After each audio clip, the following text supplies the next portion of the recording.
Bonsoir à tous. Dans l'actualité ce soir, le Bénin inspire le programme alimentaire mondial avec son modèle innovant de cantine scolaire. La vice-présidente Mariam Chabi Talata Zimé-Yerima a présenté le dit programme au siège onusien à Rome. À suivre le reportage. De nombreux cadres d'échanges commerciaux sont en construction à Cotonou, un réseau de marchés qui présente une nouvelle carte postale. Les usagers, notamment les femmes, s'en réjouissent. Elles sont impatientes d'occuper ces joyaux. Et puis, ces vertus sont nombreuses pour la santé. Le clou de girofle, une épice qui vous renforce. Il est généralement utilisé dans la cuisine. À suivre ses atouts.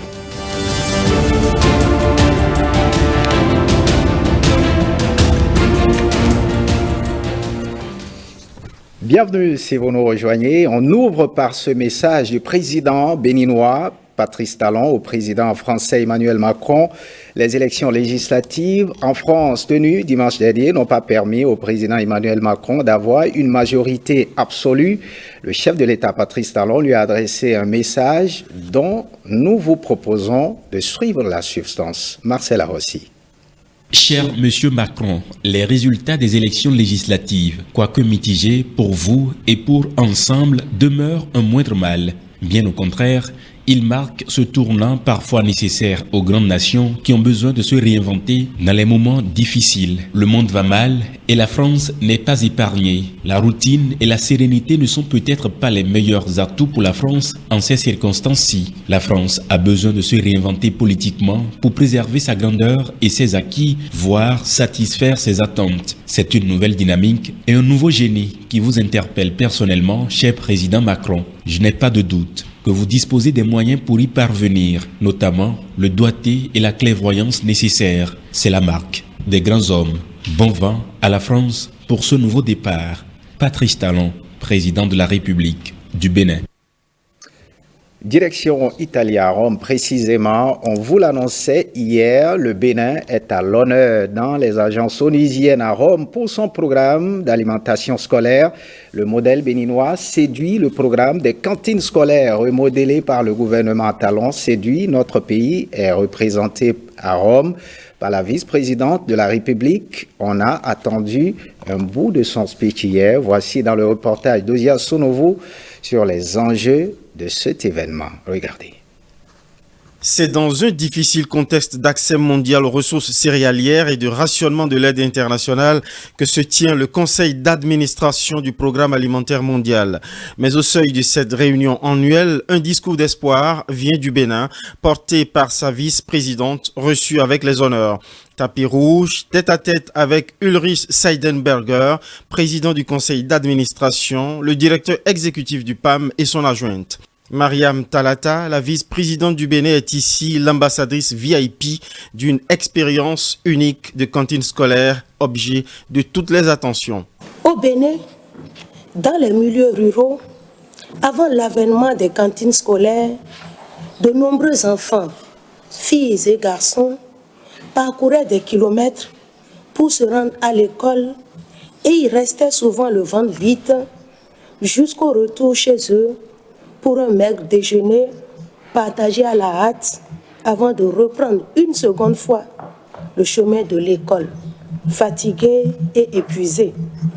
Dans cet état, ils ne pouvaient guère bien suivre les cours et finissaient par décrocher du fait de la pénibilité de leurs conditions d'apprentissage et des mauvais résultats générés. Les cantines scolaires sont donc nécessaires à la rétention des apprenants à l'école, l'amélioration des apprentissages et des performances scolaires, la qualité de l'hygiène, de la nutrition et de la santé des enfants, la valorisation et l'écoulement des produits locaux et enfin l'aide aux ménages défavorisés à travers les filets sociaux. Le Bénin, dont le président est désigné aujourd'hui champion de la coalition mondiale pour l'alimentation scolaire, promet donc de mieux faire. Appuyé par des témoignages filmés, ce discours soulève une symphonie d'admiration et de plaidoyer pour ériger les cantines scolaires béninoises en modèle. Le directeur exécutif du PAM y trouve la réponse à des enjeux importants. Investing in the school children Investir dans l'alimentation scolaire, c'est investir dans le futur. Et c'est un investissement essentiel, quels que soient les aléas, les crises et tout ce que vous avez cité. Je dois vous ajouter que investir dans l'alimentation scolaire, c'est créer des opportunités pour que les familles se prennent en charge elles-mêmes. C'est créer des opportunités également pour le développement agricole, pour la production ouvrière. Et ça n'a pas de prix. À efficacité éprouvée, le nouveau modèle béninois de cantine scolaire, d'inspiration présidentielle sur financement national, a ceci d'original qu'il s'opère avec l'expertise technique du PAM, soit 100 ans d'assistance mondiale aux précarisés, autour de 100 millions de vies sauvées, couronnées par le prix Nobel de la paix. Le Bénin est honoré pour son rôle d'avant-garde dans l'alimentation scolaire. Prochain défi, la rendre universelle afin qu'aucun enfant béninois ne déserte l'école faute de repas. Ici à Rome, honneur et soutien se multiplient autour du Bénin. Voilà, autre actualité ce soir. Rural Invest est un nouveau logiciel mis au point par le Fonds des Nations Unies pour l'alimentation et l'agriculture. Il est destiné à servir dans la chaîne de financement des projets dans le monde agricole. Du 20 au 24 juin, un atelier se tient à Ogoué sur l'utilisation du dit logiciel. Les bénéficiaires de cette formation sont les acteurs du monde des finances et les autres acteurs du monde agricole. Justin Poguet et Michel Eboué pour le point. Un nouveau logiciel est né, Rural Invest, le commanditaire, l'Organisation des Nations Unies pour l'alimentation et l'agriculture FAO, le bénéficiaire, le projet d'appui au développement agricole et à l'accès au marché PADAM. Ce nouveau logiciel fait l'objet de 7 ateliers. 5 jours durant, les banquiers et autres acteurs d'études et de financement des projets dans le domaine agricole apprennent à le piloter.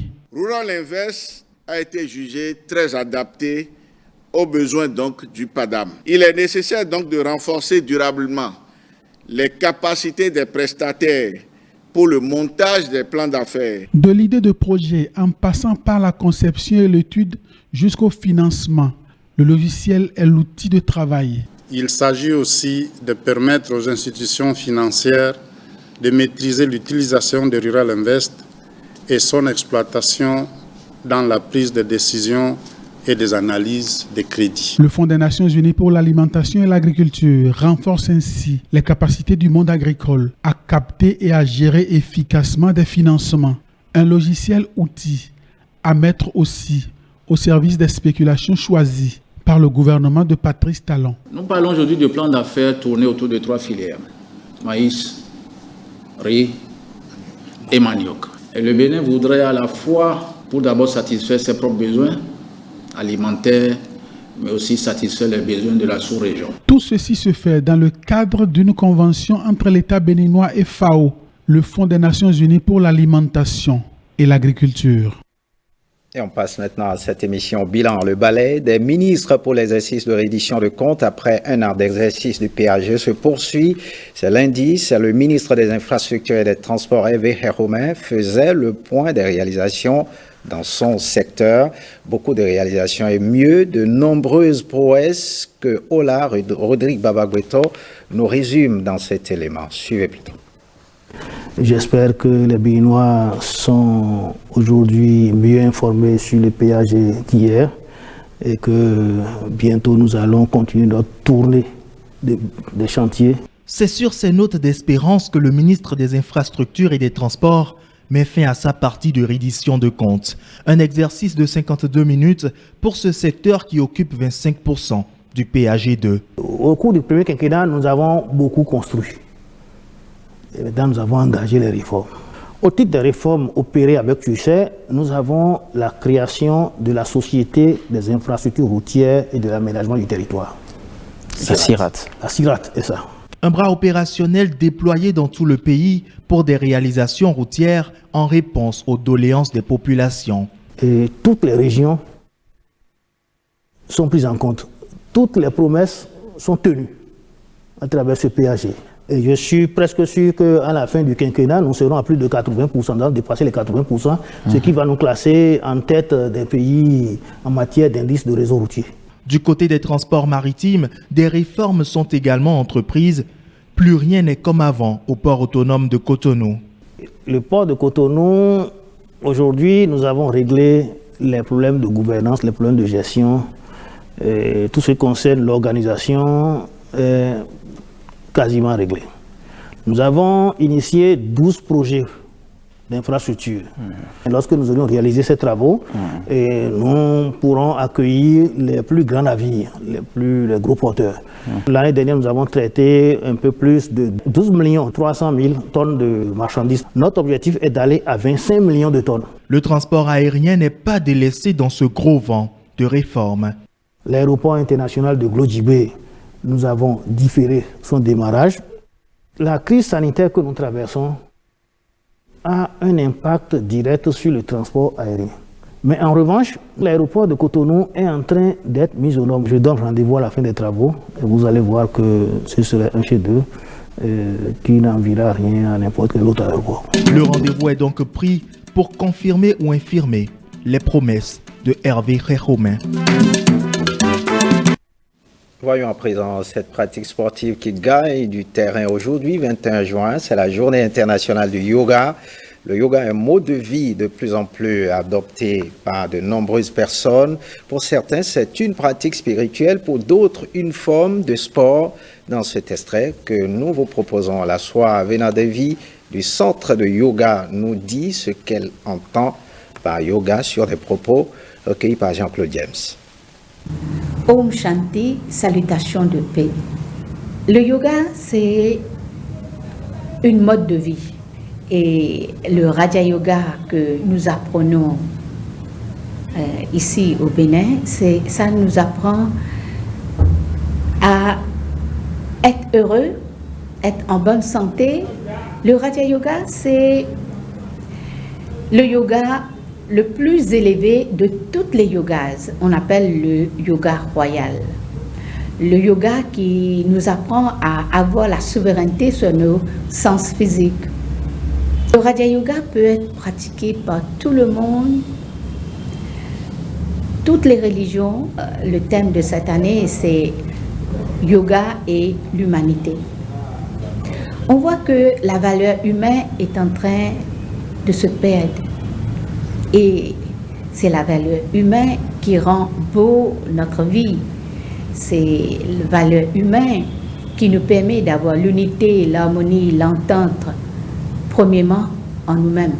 Ça vous permet de contaminer les autres avec votre énergie positive et essayer de vous protéger les énergies de tristesse des autres. La méditation, qui est l'art de vivre, nous apprend à être heureux, joyeux. Voilà, on passe à cet extrait, à cette fête de la musique. Elle semblait avoir disparu.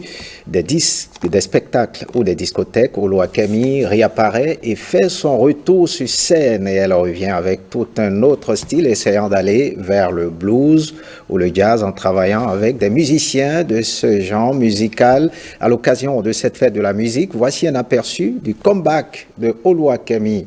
Patrick Diossou et Françoise Zissou nous en parlent. Je dois évoluer dans ma vie, il m'a racheté, c'est évolution. De l'évolution à la révolution pour la révélation. Voilà la trilogie du comeback de Noélie Adoti, alias Oluwakemi. Des titres classiques de son répertoire qui sont revisités tantôt en style blues,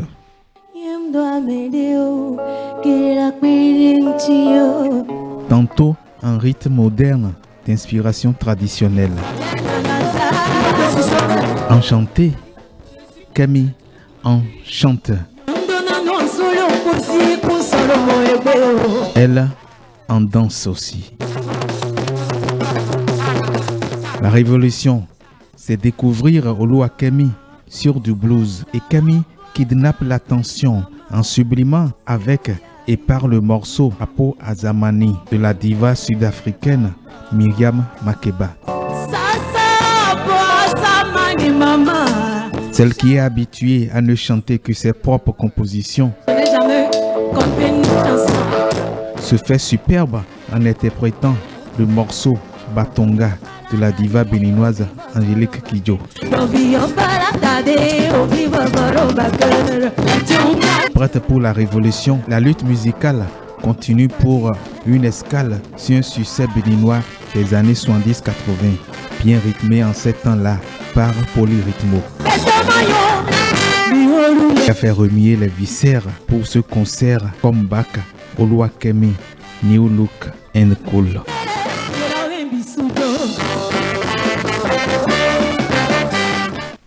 Et on parle maintenant de cette rencontre internationale en préparation à Cotonou, la 6e rencontre Afrique-Europe des huissiers de justice démarre à Cotonou le 22 juin 2022 et prendront fin le 25 juin 2022. Un colloque initié par l'Union internationale des huissiers de justice avec la franche collaboration de la Chambre nationale des huissiers de justice du Bénin.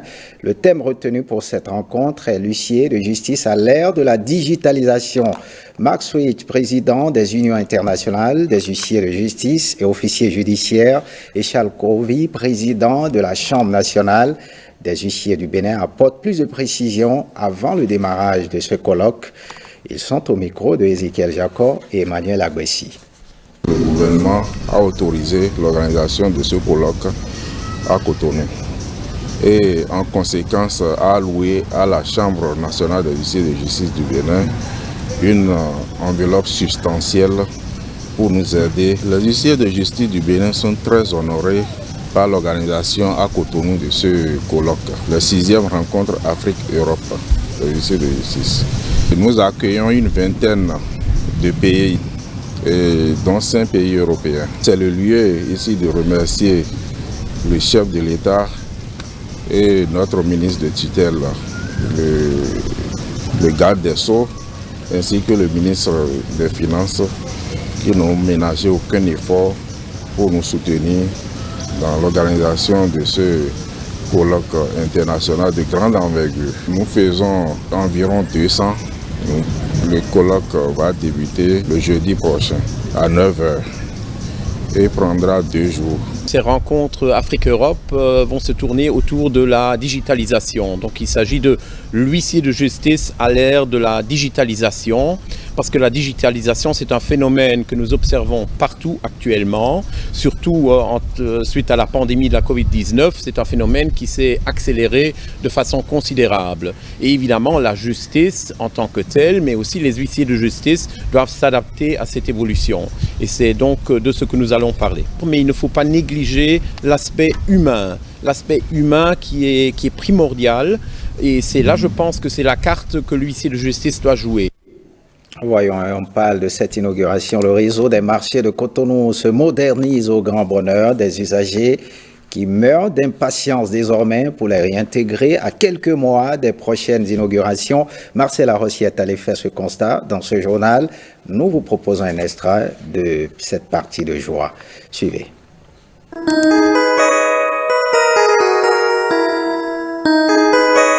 Digne d'une ville comme Cotonou, voici les espaces marchands, autrefois congestionnés, insalubres, non sécurisés et sans espace d'aisance, qui se modernisent.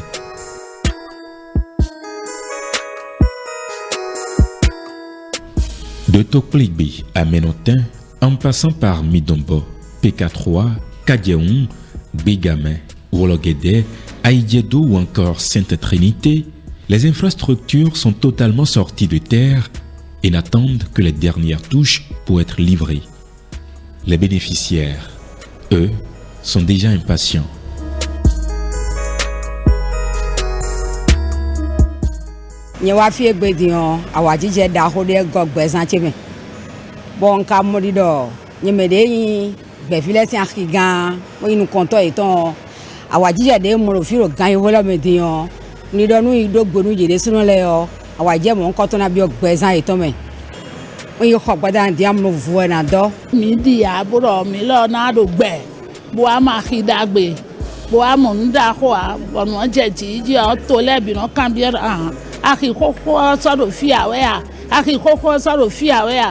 Président Miton Sisi Diaka Talon et na Chenwe Kakabo Lametwe Nano Jogun Jongu.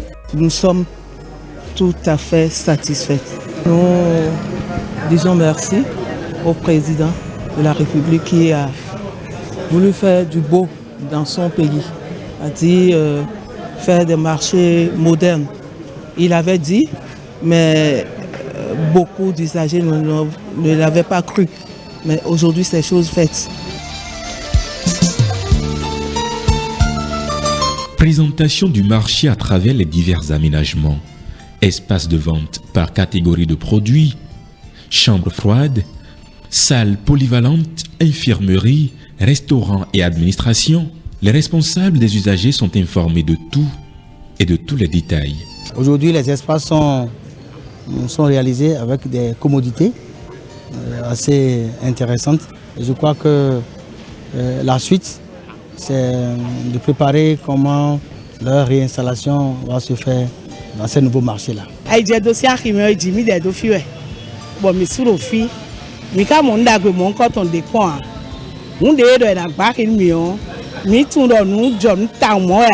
Je vois qu'on nous impulse une nouvelle manière de faire le commerce, le remodelage, puisque mes femmes des marchés ne sont plus habilitées à faire le tout comme elles ont l'habitude de le faire.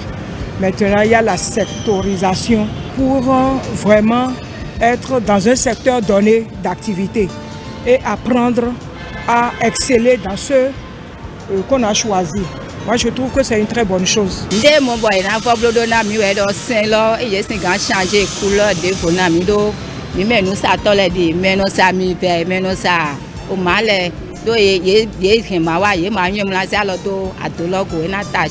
9 marchés, le gros lot revient à celui de PK3 qui occupe une superficie de 27 625 mètres carrés avec un ensemble de 350 boutiques et près de 2000 places de vente.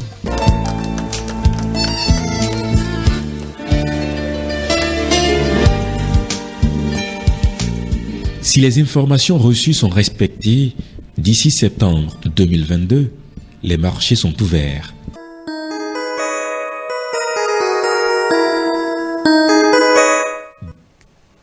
Voyons à présent ces journées de réflexion. Les artisans du Bénin à la recherche de solutions durables contre la cherté de la vie. Ils se sont réunis à travers la coalition AZU pour esquisser des pistes de sortie.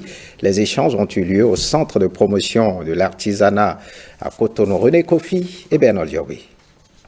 Contribuer à la lutte contre la cherté de la vie, c'est le but visé par la journée de réflexion des artisanes et artisans du Bénin. Échanges, plaidoyers et propositions étaient à l'ordre du jour. Parlant du fonds Covid, bon nombre se sont fait enregistrer et par la suite n'ont pas retrouvé leur nom. Qu'est-ce qui est réservé pour ces catégories? Beaucoup parmi nous ont reçu des fonds Covid, tel que le président l'a dit. Une seconde phase également, les gens en ont reçu jusqu'à la semaine dernière. Est-ce que même si on tient compte de ça là, on ne doit pas dire merci au président? Mobilisés aux côtés du gouvernement, les artisans ont pu comprendre les causes de cette cherté de la vie. Bien vrai que les ministres, bien vrai que les membres du gouvernement ont fait déjà une tournée, mais il faut quand même que nous organisons une journée de réflexion pour toucher du doigt la problématique et également ressortir des recommandations fortes. Tous les sous-secteurs de l'artisanat étaient représentés à cette journée. Les participants en sortent satisfaits, le regard désormais tourné vers un meilleur avenir.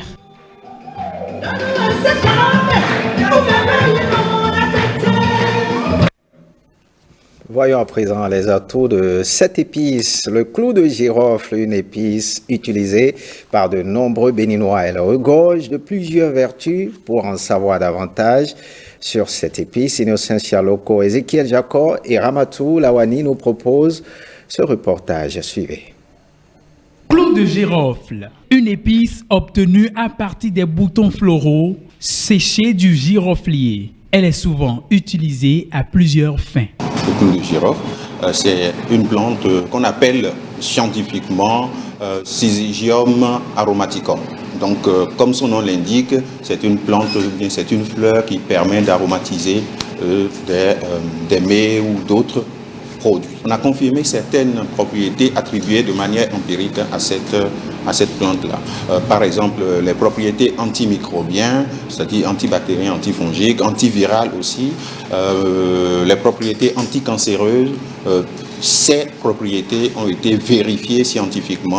La molécule majoritaire, le géraniol, c'est une molécule qui a plusieurs propriétés confirmées par des études scientifiques. Plusieurs recherches montrent que cette épice regorge d'innombrables propriétés indispensables pour le bien-être. Ils ont un rôle antiseptique, ils jouent un rôle d'antimicrobien, plus précisément antibactérien, antifongique sur les fongiques.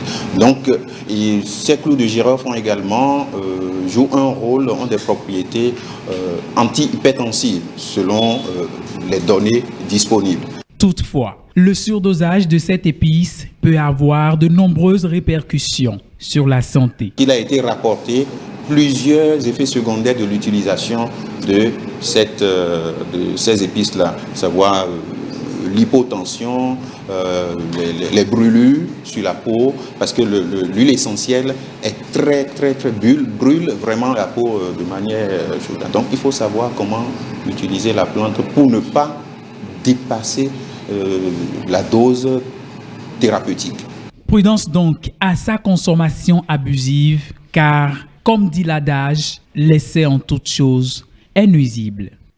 Santé, le 19 juin de chaque année, la communauté internationale célèbre la journée de la lutte contre la drépanocytose. À l'occasion, le ministère béninois de la Santé organise une campagne nationale de sensibilisation sur la maladie. Cette année, le lancement de la campagne a eu lieu à Vranco. Doris Olabi nous en parle.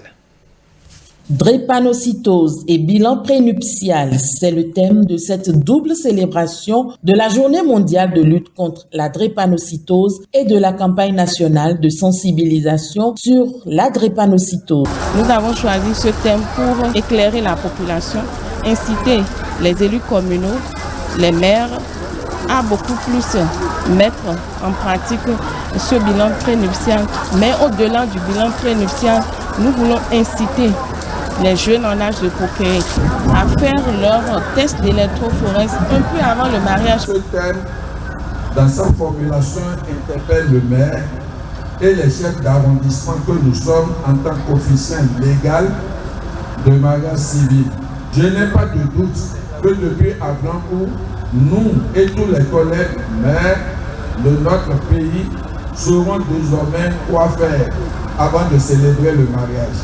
En dépit de l'intérêt manifesté depuis des décennies par le gouvernement pour cette maladie, à travers le centre de prise en charge médicale intégrée de nourrissons et de la femme enceinte atteinte de drépanocytose, les investissements dans le but de réduire le nombre de nouveaux cas de cette affection restent malheureusement insuffisants.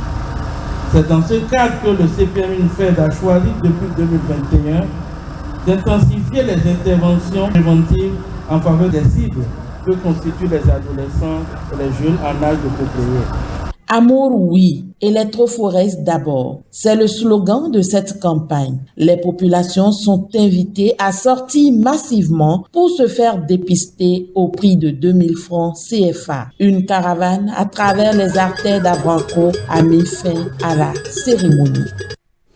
Ce journal se refait. Merci de l'avoir suivi. Rachidatou Biaomama reprend les commandes à 23h30 pour l'édition de nuit. Bonne suite des programmes sur l'ORTV.